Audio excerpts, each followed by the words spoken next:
ഇതുവരെ എണീറ്റില്ലേ ഈ പെണ്ണ്? മണി 6 ഈ പെണ്ണിന്റെ ഒരു കാര്യം. ഡി മാളു, എണീറ്റ് അങ്ങോട്ട്. നിനക്ക് ഇതുവരെ എണീക്കാറായില്ലേ? എന്താമേ, ഉറങ്ങാനും സമ്മതിക്കുകയല്ലേ? നിനക്ക് ഇന്നത്തെ ദിവസത്തിന്റെ പ്രത്യേകത എന്താണെന്ന് അറിയാമോ? എന്ത് പ്രത്യേകത? ദീ ഇന്ന് ദുഃഖ വെള്ളിയാഴ്ച. ഇന്നത്തെ ദിവസം ഇങ്ങനെ കിടന്നുറങ്ങാനൊന്നും പറ്റത്തില്ല. വേഗം എണീറ്റ് കുളിച്ചൊരുങ്ങി പള്ളിയിലോട്ട് പോക്കെ. 7 മണിക്ക് കുർബാന തുടങ്ങും. വേഗം പോ. ഞാൻ ഇനി അവിടം വരെ നടന്നു പോകണ്ടേ? ഞാൻ ഓൺലൈൻ വഴി കുർബാന കൂടിക്കോളാം. എന്റെ കർത്താവേ, ഈ പെണ്ണിനോട് ക്ഷമിക്കണേ.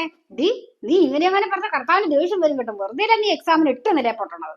എന്റെ അമ്മയെ, വിശ്വാസമൊക്കെ നമ്മുടെ മനസ്സിലല്ലേ വേണ്ടത്, സ്വഭാവം നന്നാക്കിയ പോരെ. കർത്താവ് തന്നെ പറഞ്ഞിട്ടുണ്ടല്ലോ, നമ്മളെ പോലെ തന്നെ നമ്മുടെ അയൽക്കാരനെ സ്നേഹിക്കുക. എന്നിട്ട് അമ്മ അപ്പുറത്തെ വീട്ടിലെ ലീലാമാന്റിയോട് മിണ്ടാറുണ്ടോ ഇപ്പൊ? ഓ പിന്നെ, അവളുടെ കന്നന്തിരിവ് കാരണ ഞാൻ അവളോട് മിണ്ടാത്തത്.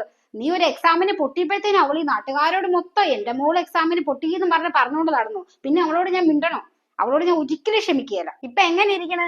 കർത്താവ് പറഞ്ഞിട്ടുണ്ടായിരിക്കൂലേ, പരദൂഷണോ ഏഷനെയും പറഞ്ഞു കിടന്നിട്ട് പള്ളിയിലോട്ട് പോയി പ്രാർത്ഥിച്ചിട്ടുണ്ടെങ്കിൽ നിനക്ക് ഞാൻ വേഗം നിന്റെ പ്രാർത്ഥന അങ്ങ് കേട്ടേക്കാന്ന്. കർത്താവ് പോലും ക്ഷമിക്കുകയല്ലമ്മേ. നീയേ അമ്മേനെ പഠിപ്പിക്കാനൊന്നും വരണ്ട. നീ വേഗം എണീറ്റ് പള്ളിയിലോട്ട് പോകാൻ നോക്ക്. എന്റെ കർത്താവേ, ഈ പാപികളോട് പൊറുക്കണേ.